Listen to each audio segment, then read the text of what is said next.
October 15th, he has this 90-day period, whether or not he wants to continue certifying the Iran deal. Indications are that he may not. Fallout from that concerns you. Why? It'd be a terrible mistake, and I think the fall would be dramatic because you would have the President of the United States essentially decertifying Iran when Iran has been complying with the nuclear deal. On the Intelligence Committee, we obviously carefully scrutinize what Iran is doing. Are they meeting the requirements of the deal?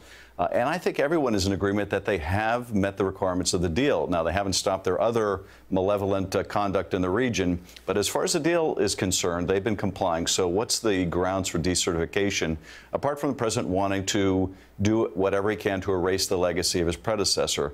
This will not only, I think, pose a real problem in terms of Iran, but also in terms of our allies, if it looks like the U.S. will not hold up its end of the bargain. And it's not also disconnected from the challenge we face with North Korea. Why on earth should the North Koreans sit down at the table and reach an agreement if this president won't honor it? So the consequences could be very dramatic. Can Congress prevent the president from doing this? We can't prevent him from decertifying, but of course we don't have to reimpose the sanctions. So Congress has the ability to keep the deal going. And I would certainly hope that Congress won't take the step of voiding the deal. That would really, frankly, give Iran all the benefits without any of the costs, because Iran will still be out from under the European and other sanctions from the rest of the world.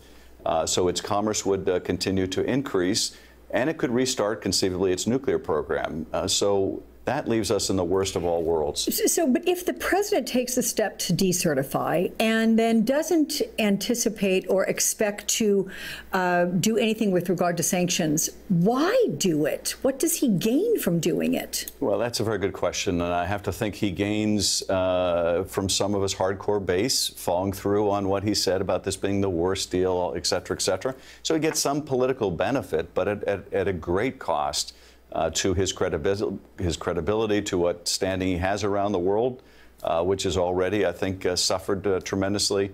But this is a president, frankly, whose modus operandi is basically placate the base.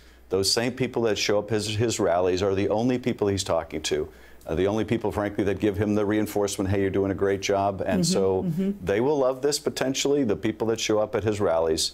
But it's a real disservice to the country. Hey there, I'm Chris Hayes from MSNBC. Thanks for watching MSNBC on YouTube. If you want to keep up to date with the videos we're putting out, you can click subscribe just below me, or click over on this list to see lots of other great videos.